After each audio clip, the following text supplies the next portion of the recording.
Almost there. Chapter 15, Tiana. The North Ward, New Orleans, Friday, February 1927, 4 days before Mardi Gras.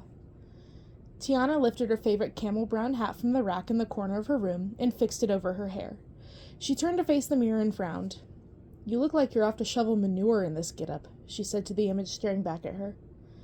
She expelled a frustrated sigh as she tossed the hat on the bed and went back to her chiffon for what had been the dozenth time this morning. There must have been something in there that would be appropriate for shopping at the most prestigious department store of all of New Orleans. Ah, yes, this one should work. She pulled out her green and white polka dot dress with the satin ribbon that tied at the waist and the matching satin trim that ran along the hem of its ruffled skirt.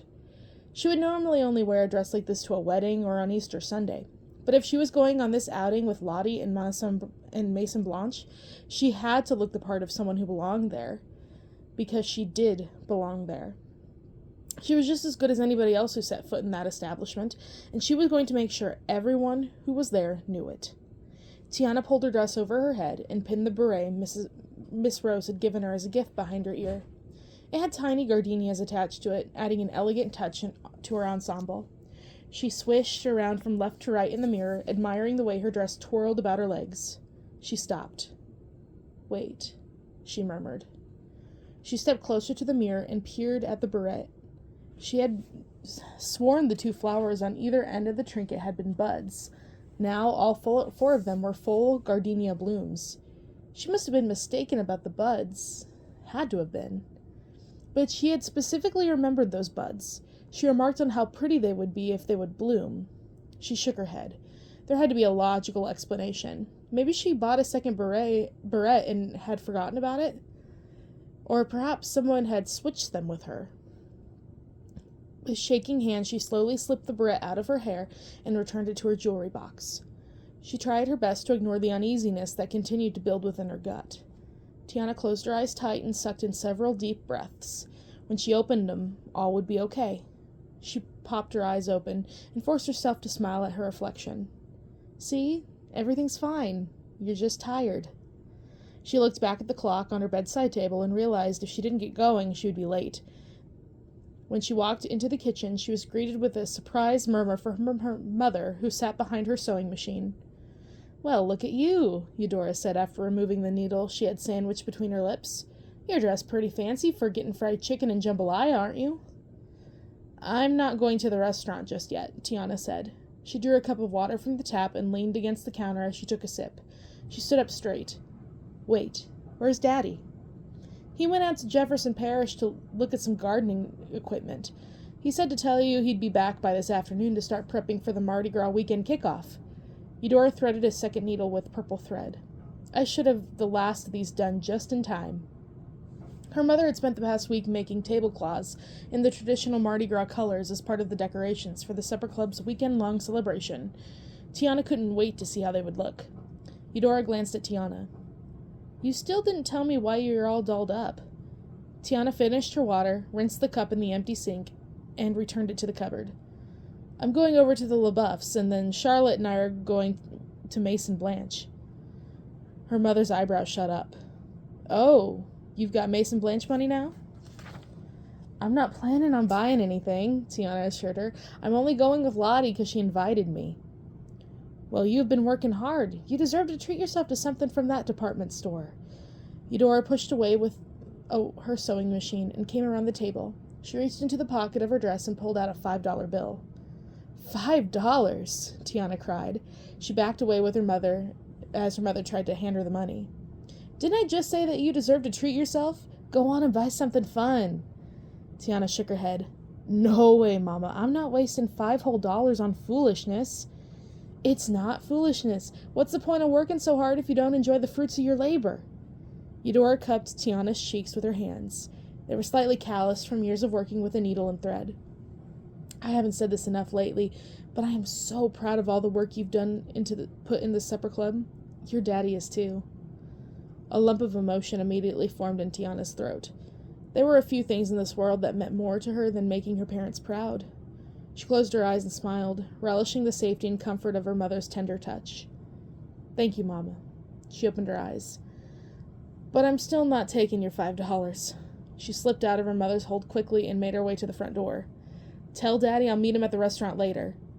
"Tiana!" her mother called, her hands on her hips. "Love you, Mama." Tiana blew her a kiss before grabbing her purse and leaving the house. Tiana headed south toward the river this time, opposite her usual route. That way she would hop on the St. Charles Avenue streetcar line, which would take her directly to the LaBeouf mansion.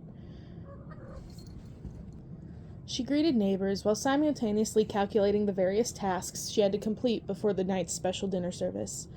The streetcar pulled up to a stop just as Tiana arrived. "Hey there, Tiana," the streetcar operator greeted. "I hear you've got a big name playing at your restaurant tonight." "I sure do," she answered, as she slid a nickel into the box. She spoke loud enough for everyone in the streetcar to hear. "Rudy Davis is kicking off Mardi Gras weekend at T&J Supper Club. Make sure you stop on by once your workday's done." Tiana smiled as she heard murmurs of excitement while she made her way to the back. She took an empty seat on the side that faced the river and was immediately taken aback by the thick grayish cloud that hovered over the water, even thicker than yesterday.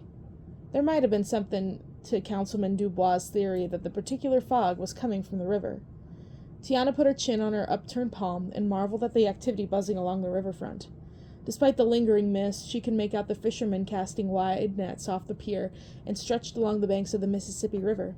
She and her daddy made a trip to that same pier at least once a week, making deals for fresh catfish, dreaming up new recipes. A medley of worry, alarm, and anger rage bubbled up inside as she recalled Facilier's threat. To ignore it outright would be unwise, but she did not want to bow down to his whims either. She now recognized her folly. She'd become too comfortable, foolishly trusting that a known con man would remain true to his word. She should have been expecting him to pull something like this all along. Well, it wasn't going to work. Unless she could give her a good reason to add that potion to everything she served at that restaurant, she wasn't going to do it. Who knew what was in the new version? If it was even the same magical concoction keeping her daddy alive, or something more nefarious. And who knew what else he would ask if she complied? Attempting to put Facilier out of her mind, she took on the sights and sounds of the city. The streetcar sailed past LaBeouf's enormous brick sugar mill. Plumes of white smoke bellowed from metal sacks, mixing in with the fog. As she stared at the deep red bricks of the mill, another unwelcome thought made its way to her mind. Was Naveen somewhere inside? What was he doing? Was he considering asking her out for coffee again? Stop that, Tiana. She could not have coffee with him. She needed to focus on her future, and as much as she wished things could be different, Naveen was not and never could be part of it. She pulled her bottom lip between her teeth to stop it from quivering, cursing even that tiny display of weakness. The streetcar rolled along St. Charles Avenue, past the imposing homes and lined with the wide boulevard. Tiana couldn't imagine what it would be like to live in one of those, despite the fact that she'd been a frequent guest at the largest one in the city since childhood. Even at a young age, she noticed that the people who looked like her never lived in these houses. They only cleaned them or provided some other kind of service. Her youthful mind thought it was happenstance, but as she got older, Tiana gradually became aware of the disparities between how the black people who lived in Trem in the 9th Ward and even the poor white people living in the tenement buildings were treated compared to those who lived uptown. She would ask Mama about it, but after hearing her say it's just the way things are so many times, Tiana stopped asking. Tiana always wished she could do something to help end those disparities. When the streetcar pulled up in front of the LaBeouf's large white mansion, Tiana bade farewell to the conductor and climbed down the steps.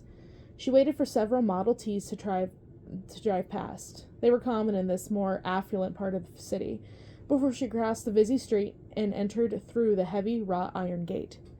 New Orleans was home to many grand residences, but there was none more magnificent than the 2-story Greek revival home Mr. Eli LaBeouf had commissioned right in the heart of the city's garden district. Stately columns surrounded the wraparound porch, each archway adorned with ornate ironwork. The house, with its intricately carved trim and elaborate front door, was a work of art. "Tia!" Tiana looked up to find Charlotte waving at her from the second-floor balcony. Feathers from the fluffy pink plumes that lined the edges of the silk dressing gown she wore flittered to the ground. "I'll be right down," Charlotte said. "I just need a minute to finish getting dressed." Shaking her head with a small laugh, Tiana didn't bother to point out that Lottie to Lottie that she was the one who had said to be here at 10 a.m. sharp. She'd known her friend long enough to understand that 10 a.m. in Charlotte's time meant no sooner than 10:30 a.m. to everyone else. She entered the house and was instantly pummeled by Estella, Charlotte's gentle giant of a hound. She hunched to the ground and rubbed the dog behind both ears. "How's it going, girl? You mind telling your mama to hurry it up?" Stella's tail wagged back and forth as she looked excitedly at Tiana. "Stella doesn't have to tell me anything because I'm ready," Charlotte said. Tiana looked toward the top of the gargantuan staircase. Lottie descended the steps, wearing a pristine white suit with a form-fitting skirt and wide-brimmed hat.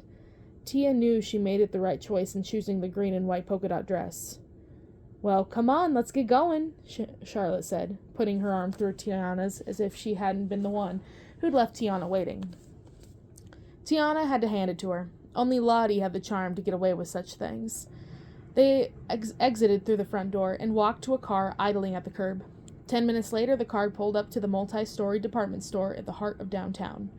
If the prime Canal Street location wasn't enough to convince people of its prominence, Maison Blanche, towering white effice, but with its lofty columns and fancy carving should. Tiana tamped down the bit of nerves that suddenly tried to surface. This wasn't her first time shopping here. She and her mother frequented Krauss department store a few blocks away because of their fabric section, but she'd come to Maison Blanche with Daddy just a few months ago to buy a present for Mama's birthday. She just knew that shopping here was a completely different experience for her than her friend. "I know exactly what I want," Charlotte said as they walked through the door. "Well, I know the exact colors I want. I'm thinking violet and maybe a blush pink. Oh, and a midnight blue." She led Tia to the ground section and proceeded to run the store attendants ragged as they catered to her every whim. Tiana was mindful of the store clerk who lurked near the display of rain-on stockings. The woman had been watching her like a hawk from the moment they arrived. Charlotte emerged from the changing room wearing a sparkly navy blue flapper dress with crystal embellishments along the neckline. "How about this one, Tia?" she asked, turning left, then right in front of the mirror. "That dress is made for dancing," Tiana replied. "Yeah, but it's missing something." Charlotte marched to the row of mannequins and lifted a navy cloche from one of them. She tugged the tight-fitting hat over her bouncy blonde curls. "You know, I actually think this would work better on you," she said. Charlotte tried to fit the hat on Tiana's head, but she moved out of the way. "Lottie, no," Tiana said, yet the lurking store clerk had already noticed. She rounded the display case and rushed to where Charlotte and Tiana stood. "Excuse me, she cannot try on the merchandise," the woman stated. Lottie looked over her. "Why not? We're shopping." "She cannot try on the merchandise," the woman repeated, her voice even harder, colder. "It's store policy." Lottie plopped a hand on her hip, but Tiana intervened before she could say more. "It's okay, Lottie." "No, it's not." "Ma'am, if you do not calm down, we will have to ask you to leave," the store clerk said. "Excuse me," Charlotte gasped. "Do you know who my daddy is?" Tiana took Charlotte by the hand. "We're leaving," she said. Charlotte wrenched her hand away. "We are not. We have every right to be here, and you have every right to try on whatever you want." "Charlotte, please," Tiana hissed. "Let's just go, please." It must have been the plea in Tiana's voice that finally caught Lottie's attention. Or maybe it was the use of her full name, something that Tiana rarely did. "Okay," she said with a nod. "We'll leave." She stuck her nose up in the air, the most Charlotte way possible, and marched into the changing room. She came out a few minutes later dressed in her white suit. "I will never, ever step foot in this store again," Charlotte said. Tiana did her level best to keep her own head held high as she followed Lottie out of the department store. But when she slid into the back seat of the car, the adrenaline released from her body in a rush. Her hands shook. "The nerve of that woman," Charlotte huffed.